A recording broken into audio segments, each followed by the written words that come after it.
What is Kundalini Awakening really? I'm speaking about this because there's a lot of misinformation out there about this topic. A lot of people have had Kundalini awakenings, but very few people have actually integrated and embodied it. So as a result, a lot of people are speaking from theory, but not direct lived experience, and this creates a disconnect. They are translating ancient teachings without being able to offer the full transmission, or there's a lot of focus on Kundalini activation, but not a lot of focus on the integration. And this is problematic and even a little bit dangerous because while the activation can be liberating, it also can be incredibly destabilizing for your nervous system. It can create chaos and confusion in your system until you know how to work with this energy safely, how to integrate it and stabilize it in your body. And that's when it actually enhances your everyday life. Hi, I'm Lisa Rachel Snyder. I'm a Kundalini master and the founder of the Kundalini Embodiment Method, which is a path to energetic mastery through the process of Kundalini awakening to anchor your spiritual gifts into your everyday life. And everything I share on this channel is coming from direct lived experience. I have walked myself through the fire of my own Kundalini awakening, and now I support others to do the same so that this energy can enhance their lives. Where does Kundalini come from? The word Kundalini is a Sanskrit word that means coiled one. In tantric and yogic traditions, it's considered Shakti or life force energy, and it's also referenced in a lot of other ancient religions and teachings. But I want to be clear that I'm not here to speak about the ancient teachings. I'm here to offer a real transmission from my lived experience that supports you in working with this energy in your life. My Kundalini awakening wasn't something that I was looking for. It happened spontaneously in 2015 in an ayahuasca ceremony, and it was the most terrifying experience I've ever had in my life. All of the channels opened all at once. I was God and everyone and everything. It was a complete ego death, and I did not know what to do with it. For some people, the energy awakens gradually over time. For me, it was instantaneous, and it took me 4 years to even feel safe working with the energy, and another 4 years of working with it every day in order to reach a level of mastery where I really understood the ins and outs of my Kundalini awakening. I didn't have a guide, I didn't have tools, I didn't know what was happening. And that's one of the reasons why I created the Kundalini Embodiment Method, because now I'm supporting people in working with this energy with safety, with grace, with ease, to integrate the experience and step into their own version of Kundalini mastery, where they experience the fulfillment that comes from walking this path with devotion and truth. What actually happens when the Kundalini awakens? Well, as a lot of the ancient teachings say, the Kundalini energy starts dormant at the base of the spine, and when it awakens, it goes through the chakras and opens up through the channels and eventually unlocks the 7th chakra and leads to enlightenment or a recognition of yourself as God. But the thing is that it's not necessarily a linear process. So these chakras might not necessarily open in order. You might already have some chakras that are open. So there's a misunderstanding that the Kundalini rises.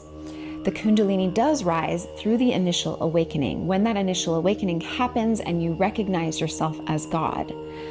But once that has happened, the Kundalini energy doesn't just rise, it goes every which way. It has an intelligence of its own. It knows what it's doing. And what it's doing is so cool. It's so beautiful because once you recognize yourself as God and once you have access to that recognition, all of the energy that's stuck in your body that is not aligned with your highest truth starts to come up to purge, to release, so that you can come into greater alignment with your God self, so that you can live the life that your soul wants to live. But depending on how much stuck energy you have in your body that's disconnecting you from your truth, whether that's from past lives or traumas or ancestral wounding or collective conditioning, this energy has to purge, and it can be really intense as that energy starts to come up. And that's why A lot of people have crazy symptoms as a result of Kundalini activation. It can be really intense and overwhelming and scary if you don't know what's happening and you don't know how to handle it. It's so important to put a lot of focus on the integration, giving yourself the space and the time and the care on the path to mastery, where it actually brings you into alignment with your truth. So there are actually 3 distinct stages of the Kundalini Awakening process. The first stage being the activation, where the energy channels unlock. The second stage being the integration, where you learn to work with the energy safely and stabilize your nervous system. And the third stage being the mastery, where it actually benefits your everyday life and you know what you're doing and it leads to fulfillment.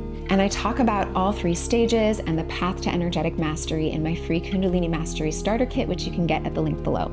Common Kundalini symptoms. The Kundalini symptoms touch every layer of your system, from the physical layer, the energetic and emotional layer, and the spiritual layer. So on the physical level, you may experience spontaneous body movements or shaking, burping, coughing, a lot of energy just coming up and purging and releasing from your body in many different ways. This could lead to insomnia or strange health issues, being incredibly sensitive to your environment, to sound, to light. All of this is normal and it's all temporary. It's just the process of the energy coming up to release. And the more you allow it to move through your system, the more that energy moves through gracefully and brings you back into a sovereign state. On the emotional and energetic level, you may start to feel a lot of intense emotions coming up all at once because these emotions have been buried in your system.